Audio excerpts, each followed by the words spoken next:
ಎಲ್ಲರಿಗೂ ನಮಸ್ಕಾರ. ಮತ್ತೊಂದು ವಿಡಿಯೋಗೆ ಸ್ವಾಗತ. ಬಿಗ್ ಬಾಸ್ ಮನೆಯಲ್ಲಿ 102ನೇ ದಿನ ಏನೇನಾಯ್ತು, ಯಾರು ಸರಿ ಯಾರು ತಪ್ಪು, ಯಾರ ವ್ಯಕ್ತಿತ್ವ ಏನೇನ್ ತೋರಿಸ್ತಂತ ಇಲ್ಲಿ ವಿಶೇಷವಾಗಿ ಮಾತಾಡಬೇಕಾಗಿದ್ದು ಹಳೆ ಸ್ಪರ್ಧಿಗಳ ಬಗ್ಗೆ. ಏನಕ್ಕಂದ್ರೆ ಆಲ್ರೆಡಿ ಇರೋ 8 ಜನನ ಅವ್ರ ಆಡ್ತಾ ಇದ್ರು. ಬಟ್ ಈ ಹಳೆ ಸ್ಪರ್ಧಿಗಳ ಮನೆ ಒಳಗೆ ಎಂಟ್ರಿ ಕೊಟ್ಟ ಮೇಲೆ ಕೆಲವ್ರಿಗೂ ತುಂಬಾ ಬ್ಯಾಡ್ ಆಗಿದೆ, ಕೆಲವ್ರಿಗೂ ತುಂಬಾ ಅನುಕೂಲವಾಗಿದೆ. ದೂರ ಆಗಿದ್ರಲ್ಲ ಹತ್ರ ಆದ್ರು, ಕೆಲವ್ರಿಗೆ ಅನುಕೂಲ ಆಯ್ತು. ಇನ್ನು ಕೆಲವರು ಅವ್ರ ಬಾಂಡಿಂಗ್ ಬಿಟ್ಟೋಗಿದ್ರು, ಮತ್ತೆ ಸರಿ ತಪ್ಪುಗಳು ಸಾರಿ ಕೇಳಿ ಕೂಡ ಹತ್ರ ಆಗ್ತಾ ಇದ್ದಾರೆ. ಬಟ್ ಇಲ್ಲಿ ಇನ್ನೊಂದು ಮಾತಾಡಬೇಕಾಗಿದ್ದು ಮಾತ್ರ ಹಳೆ ಸ್ಪರ್ಧಿಗಳ ಬಗ್ಗೆ. ಖಂಡಿತವಾಗ್ಲೂ ಅದೇ ರಾಗ ಅದೇ ತಾಳ. ಇನ್ನೊಂದು ಗಾದೆ ಮಾತಿದೆ, ನಾಯಿ ಬಾಲ ಯಾವಾಗಿದ್ರು ಡೊಂಕೆ ಅಂತ ನೋಡಿ. ಅದೇ ರೀತಿ ಖಂಡಿತವಾಗ್ಲೂ ಅವ್ರು ಅದೇ ರೀತಿ ಆಟ ಆಡ್ತಾ ಇದ್ರ ಅಂತ ಹೇಳ್ಬೋದು. ಖಂಡಿತವಾಗ್ಲೂ ಹುಟ್ಟು ಗುಣ ಸುಟ್ಟರು ಹೋಗಲ್ಲ ಅಂತ ನೋಡಿ. ಹೊರಗಡೆಯಿಂದ ಇಷ್ಟೆಲ್ಲ ಚೇಂಜಸ್ ನೋಡಿರ್ತಾರೆ, ಆಗಿರುತ್ತೆ. ಯಾರಿಗೆ ಬಸ್ ಇದೆ, ಯಾರಿಗೆ ಲೋ ಇದೆ, ಯಾರಿಗೆ ಹೈ ಇದೆ ಅಂತ ತಿಳ್ಕೊಂಡಿರ್ತಾರೆ. ಮತ್ತೆ ಅಲ್ಲಿ ಹೋದ್ಮೇಲೂ ಅದೇ ಸ್ಪರ್ಧಿಗಳ ಮೇಲೆ ಅಟ್ಯಾಕ್ ಮಾಡ್ತಾರೆ, ಅದೇ ಸ್ಪರ್ಧಿಗಳ ಮೇಲೆ ನೆಗೆಟಿವ್ ಮಾತಾಡ್ತಾರೆ. ಖಂಡಿತವಾಗ್ಲೂ ಇದಂತೂ ತಪ್ಪು ಅನ್ಸುತ್ತೆ. ಎಲ್ಲಾ ಸೀಸನ್ಗಳಲ್ಲಿ ಅವತ್ತು ಬಂದು ಅವತ್ತೇ ಹೋಗ್ತಾ ಇದ್ರು. ಬಟ್ ಈ ಸೀಸನ್ ಅಲ್ಲಿ ಮಾತ್ರ ಮನೇಲಿ ಇದ್ದು ಕೆಲವ್ರನ್ನ ಟಾರ್ಗೆಟ್ ಮಾಡಿದ್ರು ಅನ್ಸುತ್ತೆ. ಅಲ್ಲ ಮಾರ್ಯ, ಹೊರಗಡೆ ಇದ್ದು ಬಕೆಟ್ ಹಿಡಿದಾಯ್ತು, ಮತ್ತೆ ಒಳಗಡೆ ಮೇಲೂ ಬಕೆಟ್ ಹಿಡಿಬೇಕನ್ಸ್ತು ಕೆಲವ್ರು ನೋಡಿದಾಗ. ಮತ್ತೆ ಎಲ್ಲೆಲ್ಲ ಏನೇನಾಯ್ತು ಎಲ್ಲ ಮಾತಾಡೋಣ. ಚಾನಲ್ ಯಾರನ್ನ ಹೊಸ್ತಾಗಿ ನೋಡ್ತಾ ಇದ್ರೆ ಮಿಸ್ ಮಾಡ್ದೇನೆ ಸಬ್ಸ್ಕ್ರೈಬ್ ಮಾಡಿ, ಲೈಕ್ ಮಾಡಿ, ಶೇರ್ ಮಾಡಿ. ಖಂಡಿತವಾಗ್ಲೂ ಎಪಿಸೋಡ್ ಶುರುವಾದರೆ ಹಳೆ ಸ್ಪರ್ಧಿಗಳಿಂದ ಶೋ ಶುರುವಾಗದೆ ಸ್ನೇಹಿತರು ಕಿಚನ್ ಅಲ್ಲಿ ಇರ್ತಾರೆ. ಕಿಚನ್ ಅಲ್ಲಿ ಇದ್ಮೇಲೆ ಅಲ್ಲಿಂದ ಶೋ ಸ್ಟಾರ್ಟ್ ಆಗುತ್ತೆ. ಕಿಚನ್ ಇಂದ ಹೊರಗಡೆ ಬಂದ ಸ್ನೇಹಿತು ಮಾತ್ರ ಮನೆ ತುಂಬಾ ಓಡಾಡ್ತಾನೆ ಇರ್ತಾರೆ. ಖಂಡಿತವಾಗ್ಲೂ ಅವರು ಒಂದು ಇದಕ್ಕೆ ಹೋಗಿ ಸ್ಟೋರ್ ರೂಮ್ಗೆ ಹೋಗಿ ಅಲ್ಲಿಂದ ಒಂದು ಲಾಕೆಟ್ ತಂದು ಏನು ಲಗೇಜ್ ತಂದು ವಿನಯ್ ಅವ್ರಿಗೆ ನೀವು ಒಂದು ಗಿಫ್ಟ್ ತಂದಿದ್ದೀನಿ, ಖಂಡಿತವಾಗ್ಲೂ ಹಾಗೆ ಹೀಗೆ ಅಂತೆಲ್ಲ ಸ್ವಲ್ಪ ಹೇಳನಲ್ಲ. ಇಲ್ಲೂ ಬಕೆಟ್ ಹಿಡಿತಾರ ಅನ್ಸ್ತು. ಖಂಡಿತವಾಗ್ಲೂ ಕಾರಣ ಏನಂದ್ರೆ ಅವರು ಆದಿಸಿಂಚನಿಗೆ ಹೋಗಿ ಪೂಜೆ ಮಾಡ್ಕೊಂಡ್ ಬಂದ್ವಿ, ನೀವೇ ಗೆಲ್ಬೇಕಂತ ಹೇಳಿ ಲಾಕೆಟ್ಸ್ ಮಾಡ್ಕೊಂಡ್ ಬಂದಿನಿ ಹಾಗೆ ಹೀಗೆ ಅಂತ. ಖಂಡಿತ ಒಬ್ಬ ಸ್ಪರ್ಧಿ ಆದ್ಮೇಲೆ ಗೆಲ್ಬೇಕಂತ ಆಸೆ ಇರುತ್ತೆ. ನನ್ನ ಫೇವ್ರೆಟ್ ಕಂಟೆಸ್ಟೆಂಟ್ ಇವ್ರು ಅಂತ ಹೇಳ್ಬೋದು. ಬಟ್ ಇದು ಕೂಡ ಹೊರಗಡೆಯಿಂದ ಬಯಸ್ಡ್ ಅಂತ ಕೇಳ್ಕೊಂಡು ಹೋಗಿದ್ರು. ಅದೇ ಅವ್ರ ಬಗ್ಗೆ ನೆಗೆಟಿವ್ ಆಗಿತ್ತಂತ ಗೊತ್ತಿದ್ರು ಮತ್ತೆ ಅದನ್ನೇ ಫಾಲೋ ಮಾಡ್ತಾರೆ. ಇದಂತೂ ನನ್ ಕರೆಕ್ಟ್ ಅನ್ಸಿಲ್ಲ. ಮತ್ತೆ ನಿಮ್ಮ ಅಭಿಪ್ರಾಯ? ನನ್ಗನ್ಸಿದ್ದು ಎಲ್ಲರಿಗೂ ನಿಮ್ಗೆ ಅನ್ಸ್ಲೇಬೇಕಂತ ಖಂಡಿತನೂ ಇಲ್ಲ. ಆದ್ರೆ ಇದು ತುಂಬಾ ಓವರ್ ಅನ್ಸ್ತಾ ಇತ್ತು. ಬಟ್ ಇದ್ರ ಬಗ್ಗೆನೆ ನಮ್ರತ ಕೂಡ ತುಂಬಾ ಫೀಲ್ ಆದ್ರು. ಮನೆ ಒಳಗಡೆ ಇದ್ದಾಗ ನಾನ್ ಗೆಲ್ಬೇಕನ್ನ ಸ್ನೇಹಿತು ಈಗ ವಿನಯ್ ಅವ್ರನ್ನ ಗೆಲ್ಬೇಕಂತಾರೆ. ಮತ್ತೆ ಮನೆಯಲ್ಲಿರೋ ನಾನೇನಕ್ಕೆ ಅಂತ ಅನುಮಾನ ಕೂಡ ಬರುತ್ತೆ ನಮ್ರತ ಅವ್ರಿಗೆ. ಮತ್ತೆ ಹಳೆ ಸ್ಪರ್ಧಿಗಳು ಬಂದ್ಬಿಟ್ಟು ಇಶಾನಿ ನಿನ್ನೆ ಯಾವ ರೀತಿ ಪ್ರತಾಪ್ ಅವರಿಗೆ ಮಾತಾಡ್ದಂತ ಗೊತ್ತೇ ಇರುತ್ತೆ. ಖಂಡಿತವಾಗ್ಲು ಮತ್ತೆ ಇನ್ನೊಂದ್ಸಲ ಈ ಎಪಿಸೋಡ್ಗಾಗ್ಲಿ ಈ ಬಿಗ್ ಬಾಸ್ ಆಗ್ಲಿ ಏನಕ್ಕೆ ಕಡ್ಕೊಂಡ್ ಬಂದ್ರ ಅಂತ ತುಂಬಾ ಬೇಜಾರು ಕೂಡ ಆಗುತ್ತೆ. ಖಂಡಿತವಾಗ್ಲು ಇಷ್ಟ ಆಗಿಲ್ಲ. ಅದಾದ್ಮೇಲೆ ರಕ್ಷಕ್ ಅವ್ರು ಕೂಡ ಪ್ರತಾಪ್ ಅವ್ರನ್ನ ಮಲಗಿರನ್ನ ಕರ್ಕೊಂಡ್ಬಂದು ಅವ್ರ ಮೇಲೆ ನಾನು ಬೆಡ್ಶೀಟ್ ಕೊಡು, ಸ್ಟೇಟ್ಮೆಂಟ್ ಹೆಂಗ್ ಕೊಡ್ತೀನಿ ನೀನು, ಹಾಗೆ ಹೀಗೆ ಅಂತೆಲ್ಲ ಮಾತಾಡ್ತಾರೆ. ಹೊರಗಡೆ ವಿಷಯ ಮಾತಾಡಬಾರ್ದು ಅಂತ ಪ್ರತಾಪ್ ಅವ್ರು ವಾರ್ನ್ ಕೂಡ ಮಾಡ್ತಾರೆ. ನಿಮಗೆ ಗೊತ್ತಿಲ್ಲ ಹೊರಗಡೆ ವಿಷಯ ಮಾತಾಡಬಾರ್ದಂತ. ಸ್ಟೇಟ್ಮೆಂಟ್ ಕೊಟ್ಟಿದ್ದಾಯ್ತು, ಮುಗ್ದಿದ್ದಾಯ್ತು. ಈಗ ಎಲ್ಲ ಎದಕ್ ಪ್ರಶ್ನೆ ಮಾಡ್ತೀರಾ? ನೀನ್ ಮಕ್ಕೊಂಡ್ರೆ ಮಕ್ಕೋ, ಇಲ್ಲಾಂದ್ರೆ ಇಲ್ಲ ಅಂತ. ನಿನ್ ಬ್ಲಾಕೆಟ್ ತಗೊಂಡು ವಿನಯ್ ಇಟ್ಕೊಂಡಿರಂತಲ್ಲ, ನನಗೆ ಇಸ್ಕೊಡು ಅಂತೆಲ್ಲ ರಕ್ಷಕ್ ಅವ್ರು ಕೇಳ್ತಾರೆ.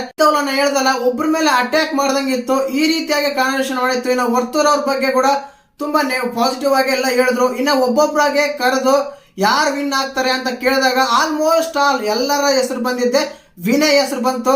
ಇನ್ನು ಅದಾದ್ಮೇಲೆ ಪ್ರತಾಪ್ಗೆ ಒಂದೆರಡು ಓಟ್ ಬಂದು, ಅದಾದ್ಮೇಲೆ ಸಂಗೀತಗೆ ಆಲ್ಮೋಸ್ಟ್ ಬಂದಿದೆ ಅಂತ ಹೇಳ್ಬೋದು ಹೆಣ್ಮಕ್ಳಿಂದ. ಈ ರೀತಿ ಆಗ್ತಾ ಇತ್ತು. ಬಟ್ ಕಾರ್ತಿಕ್ ಅವ್ರು ಮಾತ್ರ ಕಪ್ಪು ಗೆಲ್ಲೋದು ಅನುಮಾನ ಇಲ್ಲ, ಆಗೋದಿಲ್ಲ ಕೂಡ, ಸಾಧ್ಯ ಇಲ್ಲ. ಏನಕ್ಕಂದ್ರೆ ಫುಲ್ ಲೋ ಆಗ್ತಾ ಇದೆ, ಫುಲ್ ಡೌನ್ ಆಗ್ತಾ ಇದೆ. ಹೊರಗಡೆ ಕೂಡ ಕೆಟ್ಟದಾಗೆ ಪೋಟ್ರಿ ಆಗ್ತಾ ಇದೆ. ಫೈನಲ್ ಹತ್ರ ಬರ್ತಾ ಇನ್ನ ಒಂದು ವಾರ ಇರುತ್ತೆ, ಅಲ್ಲಿ ಗೇಮ್ ಮಾಡೋದು ಏನಿರಲ್ಲ. ಈಗಿರೋ ಭಜನೆ ಮುಂದುವರೆಗೂ ಕೂಡ ಹಂಗೆ ಕಂಟಿನ್ಯೂ ಆಗುದಂತ ನನ್ನ ಅನ್ಸಿಕೆ. ಇನ್ನು ಎಪಿಸೋಡ್ ನೋಡಿದಾಗ ಏನಂದ್ರೆ ಒಂದು ಗೇಮ್ ಮಾಡಿಸ್ತಾರೆ. ಖಂಡಿತವಾಗ್ಲೂ ಈಗ್ಲೂ ಅದೇ ವೋಟಿಂಗ್ ಪ್ರಕಾರನೇ ಮಾಡಿಸ್ತಾರೆ. ಆ ವೋಟಿಂಗ್ ಪ್ರಕಾರ ಹೋದಾಗ ಮಾತ್ರ ವರ್ತೂರ್ ಅವ್ರು ಗೇಮ್ ಮಾಡ್ತಾರೆ. ವರ್ತೂರ್ ಅವ್ರು ಗೇಮ್ ಮಾಡಿದಾಗ ಆಲ್ಮೋಸ್ಟ್ ಅಲ್ಲಿ ಗೇಮ್ ಕಂಪ್ಲೀಟ್ ಮಾಡಿದ್ರು. ಇನ್ನು ಸ್ವಲ್ಪ ಸಿಚುವೇಶನ್ ಇತ್ತು ಅನ್ಸುತ್ತೆ. ಆ ಟೈಮಲ್ಲಿ ಸೋಲ್ತಾರೆ ಗೇಮು. ವಿನಯ್ ವರ್ತೂರ್ ಇಬ್ಬರು ವೋಟ್ ಮಾಡ್ದಂತ ಬಂದಾಗ ವರ್ತೂರ್ ಅವ್ರಿಗೆ ವೋಟ್ ಮಾಡಿ ಆಡ್ಬೇಕು ಅಂತ ಹೇಳ್ತಾರೆ. ಆ ಟೈಮಲ್ಲಿ ವರ್ತೂರ್ ಆಡ್ತಾರೆ. ಬಟ್ ಸೋಲಿರೋ ಕಾರಣ ಸಂಗೀತ ಗೊತ್ತಲ್ಲ, ಸಂಗೀತ ಹೆಂಗ್ ಪುಂಗ್ಲಿ ಅಂತ ಪುಂಗದೇ ಅವ್ರ ಕೆಲಸ. ಗೆದ್ರೆ ಮಾತ್ರ ಅಪ್ಸೆಟ್ ಮಾಡ್ತಾರೆ, ಸೋಲ್ತಾ ಮಾತ್ರ ನನ್ ಡಿಸಿಷನ್ ಅಲ್ಲೇ ಅಲ್ಲ, ಅದು ನಾನ್ ಮಾಡಿಲ್ಲಪ್ಪ ಅದು ಅನ್ನೋ ರೀತಿ ಮಾತಾಡ್ತಾರೆ. ಏನಕ್ಕಂದ್ರೆ ಅಲ್ಲಿ ಕಾರ್ತಿಕ್ ಎಲ್ಲರೂ ಸ್ಟ್ಯಾಂಡ್ ತಗೊಂಡು ಕಳ್ಸಿರ್ತಾರೆ. ಬಟ್ ಯಾವಾಗಾದ್ರೆ ಗೇಮ್ ಸೋಲ್ತಾರ ಅವಾಗ ಮತ್ತೆ ಅವನ್ನ ಬ್ಲೇಮ್ ಮಾಡ್ತಾರೆ. ಫಸ್ಟ್ ಟೈಮ್ ಹಿಸ್ಟ್ರಿ ನಾನು ಬಿಗ್ ಬಾಸ್ ಅಲ್ಲಿ ನೋಡಿದ್ದು ಒಬ್ಬರ ಮೇಲೆ ಸ್ವಲ್ಪ ರೈಸ್ ಆಗಿದ್ದು, ಸ್ವಲ್ಪ ಕ್ರೌಡ್ ಆಗಿ ಮಾತಾಡಿದ್ದು ವರ್ತೂರ್ ಅವರು. ಈ ದಿನನೇ ಇದೇ ರೀತಿ ಕಳೆದ ಎಪಿಸೋಡ್ ಮಾತಾಡಿದ್ರೆ ಅವರು ಕೂಡ ಒಂದು ಕಪ್ ಗೆಲ್ಲೋ ಸ್ಟೇಜ್ ಅಲ್ಲಿ ಖಂಡಿತವಾಗ್ಲೂ ಇರ್ತಾ ಇದ್ರು. ಅವರ ಒಪಿನಿಯನ್ ಕರೆಕ್ಟ್ ಆಗಿ ತಿಳಿಸಿಲ್ಲ, ಅದೇ ಕಾರಣಕ್ಕೆ ಅವ್ರು ಇನ್ನು ಸ್ವಲ್ಪ ಕಡಿಮೆ ಇದಾರೆ ಅಂತ ಹೇಳ್ಬೋದು. ಕಪ್ ಗೆಲ್ಲಕ್ಕಂತೂ ಆಗಲ್ಲ, ಎಲ್ಲರಿಗೂ ಗೊತ್ತಿರೋ ವಿಷಯನೇ. ಇದೇ ರೀತಿ ಹಳೆ ವಾರಗಳೆಲ್ಲ ಒಂದ್ ವೇಳೆ ಆಟ ಆಡಿದ್ರೆ ಖಂಡಿತವಾಗ್ಲೂ ಚಾನ್ಸಸ್ ಇರ್ತಾ ಇತ್ತು. ಇನ್ನು ಇದ್ರ ಬಗ್ಗೆ ವಿನಯ್ ಮಧ್ಯದಲ್ಲೇ ಏನಕ್ಕೆ ಎಂಟ್ರಿ ಆಗ್ತಾರೆ ಅಂತ ಗೊತ್ತೇನೆ ಆಗ್ಲಿಲ್ಲ. ಪ್ರತಾಪ್ ಮೇಲೆ ಬಂದು ಇವ್ರು ಸ್ಟುಪಿಡ್ ಇನ್ನೊಂದು ಏನೇನೋ ಪದಗಳನ್ನ ಬಳಸ್ತಾರೆ. ಬಟ್ ಸಂಗೀತ ಅವರು ಸ್ಟ್ಯಾಂಡ್ ತಗೊಂತಾರೆ, ಇಲ್ಲ ಅಂತಲ್ಲ, ಆ ತರ ಎಲ್ಲ ಮಾತಾಡಬೇಡ ಅಂತ ನಾನು ಅವ್ನಿಗೆ ಅಂದಿಲ್ಲ ಅಂತಾರೆ. ಪ್ರತಾಪ್ ಅವರು ಕೂಡ ಪ್ರತಾಪ್ ಅವರು ಕೂಡ ವಾಯ್ಸ್ ರೈಸ್ ಮಾಡಿ ಮಾತಾಡಬೇಕು ಇಂಥ ಸಿಚುವೇಶನ್ಗಳಲ್ಲಿ. ಏನಕ್ಕಂದ್ರೆ ಇರೋದೇ 2 ವಾರ. ಅವರ ವೈಯಕ್ತಿಕವಾಗಿ ಯಾರೆಲ್ಲ ಅಟ್ಯಾಕ್ ಮಾಡಿದಾಗ ಅವ್ರು ಸ್ಟ್ಯಾಂಡ್ ತಗೊಂಡ್ರೆ ತುಂಬಾ ಫ್ಯಾನ್ಸ್ ಕೂಡ ಇಷ್ಟ ಆಗುತ್ತೆ ಅಂತ ಅನಿಸ್ತಾ ಇತ್ತು. ಇನ್ನು ತನಿಷಾ ಸಂಗೀತ ಅವರು ಜಗಳ ಆಡ್ತಾ ಇದ್ರು. ತನಿಷಾ ಅವರು ಸ್ಟ್ಯಾಂಡ್ ತಗೊಂಡಿದ್ದಾರೆ, ಇಲ್ಲ ಅಂತಲ್ಲ. ಈ ಸ್ಟ್ಯಾಂಡ್ ಅಲ್ಲಿ ವರ್ತೂರ್ ಅವರು ಕೂಡ ಇನ್ಕ್ಲೂಡ್ ಆಗಿದ್ದು ಚೆನ್ನಾಗಿರ್ತಾ ಇತ್ತು. ತನಿಷಾ ಅವ್ರ ಮಾತಲ್ಲಿ ಯಾವುದೇ ಇದಿಲ್ಲ. ಏನಕ್ಕಂದ್ರೆ ಗೆದ್ದಾಗ ಅಪ್ಸೆಟ್ ಮಾಡ್ಬೋದು, ಗೆದ್ದಾಗ ಅಪ್ಸೆಟ್ ಮಾಡಿ ಸೋತಾಗ ಬ್ಲೇಮ್ ಮಾಡೋದು ತುಂಬಾ ತಪ್ಪನ್ಸುತ್ತೆ. ಸಂಗೀತ ಅವ್ರು ಮಾಡೋದು ಕೂಡ ಅದನ್ನೇ ಕೆಲಸ. ಸುಮ್ಮನೆ ಪುಂಕ್ತಾ ಇರ್ತಾರೆ, ಪುಂಗದೆ ಅವ್ರ ಕೆಲಸ. ಆಟಿಟ್ಯೂಡ್ ಜಗಳ ಶುರುವಾಗದೆ ಸಂಗೀತ ಅವರಿಂದ ಮತ್ತೊಂದ್ಸಲ ಪ್ರೂವ್ ಆಯ್ತು. ಅಲ್ಲಿ ಗೇಮ್ ಶುರುವಾಗಿ ಸ್ಟಾಪ್ ಆಗಿತ್ತು, ಸ್ಟಾರ್ಟ್ ಮಾಡಿದ್ದೆ ಸಂಗೀತ. ಈವರೆಗೂ ಕೂಡ ರಕ್ಷಕ ಮಧ್ಯದಲ್ಲಿ ಆ ರೀತಿ ಅಲ್ಲ ಈ ರೀತಿ ಅಲ್ಲ ಅಂತೇಳಿ ವರ್ತೂರ್ ಅವ್ರನ್ನ ಪ್ರಶ್ನೆ ಮಾಡ್ತಾರೆ. ಬಟ್ ವರ್ತೂರ್ ಅವ್ರು ವಾರ್ ಮಾಡ್ತಾರೆ, ಮಧ್ಯದಲ್ಲಿ ಬರಕ್ ಹೋಗ್ಬೇಡ, ನಾನು ಆಡಿದ್ದೇನೆ, ನಾನು ಬೇರೆ ಹತ್ರ ಮಾತಾಡಿದ್ದೇನೆ, ಮಧ್ಯದಲ್ಲಿ ಬರಕ್ ಹೋಗ್ಬೇಡ ಅಂತೇಳಿ ವಾರ್ನ್ ಮಾಡ್ತಾರೆ. ಬಟ್ ಇಲ್ಲಿ ಯಾವ ರೀತಿ ಆದ್ರೆ ಅಂದ್ರೆ ವರ್ತೂರ್ ಅವರು ಹೊರಗಡೆ ಬಂದಾಗ ಸಂಗೀತ ಮತ್ತು ಪ್ರತಾಪ್ ಅವರು ಇಬ್ರು ಮಾತಾಡ್ತಾರೆ.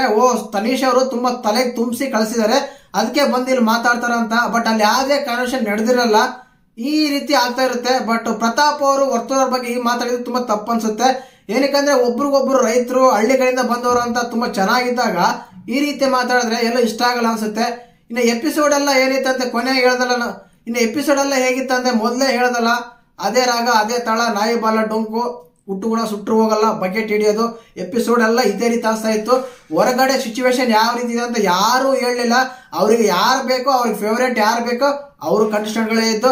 ಮತ್ತೆ ಇಲ್ಲಿ ನಮ್ರತ ಅವ್ರ ಬಗ್ಗೆ ಮಾತಾಡಬೇಕು, ಹೊರಗಡೆ ವಿಷಯ ಮಾತಾಡಬಾರ್ದಂತ ಬಿಗ್ ಬಾಸ್ ಅಲ್ಲಿ ಇದೆ. ಆದ್ರೂ ಬಂದು ನಮ್ರತ ಅವ್ರಿಗೆ ತುಂಬಾ ಜನ ಹೇಳ್ತಾರೆ, ನಿಮ್ ಪೋಟ್ರಿ ಆಗ್ತಾ ಇದೆ, ಕೆಟ್ಟದಾಗ ಹೋಗ್ತಾ ಇದೆ, ಕೆಟ್ಟದಾಗ ಪ್ಲೇ ಆಗ್ತದೆ ಹೊರಗಡೆ ಅಂತ.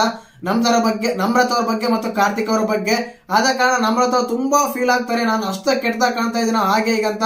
ಬೇರೆ ಯಾರಾದ್ರೂ ಜಡ್ಜ್ ಮಾಡ್ಲಿ ಪರವಾಗಿಲ್ಲ, ಬಟ್ ಇಲ್ಲಿಂದ ಹೋಗಿರೋ ಕಂಟೆಸ್ಟೆಂಟ್ಗಳೇ ನಾವ್ ಯಾವ ರೀತಿ ಇತ್ತು ಅಂತ ನೋಡಿರ್ತಾರೆ, ಆದ್ರೂ ಹಾಗೆ ಕೆಟ್ಟದಾಗ ಹೇಗೆ ಜಡ್ಜ್ ಮಾಡ್ತಾರೆ ಅಂತ ಹೇಳಿ ಕಾರ್ತಿಕ್ ನಮ್ರತ ಅವ್ರು ತುಂಬಾ ಮಾತಾಡ್ತಾರೆ.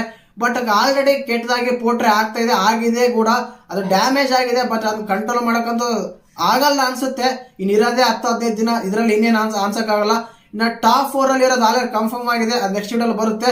ಖಂಡಿತ ಅವರಿಂದ ಅತಿಥಿ ಮಾಹಿತಿಗಳನ್ನು ತಿಳಿಸ್ತಾ ಇರ್ತೀನಿ. ಚಾನಲ್ ಯಾರನ್ನು ಹೊಸ ನೋಡ್ತಿದ್ರೆ ಮಿಸ್ ಮಾಡ್ದಾನೆ ಸಬ್ಸ್ಕ್ರೈಬ್ ಮಾಡ್ಕೊಳ್ಳಿ, ಲೈಕ್ ಮಾಡಿ, ಶೇರ್ ಮಾಡಿ. ಜೈ ಹಿಂದ್, ಜೈ ಕರ್ನಾಟಕ ಮಾತೆ.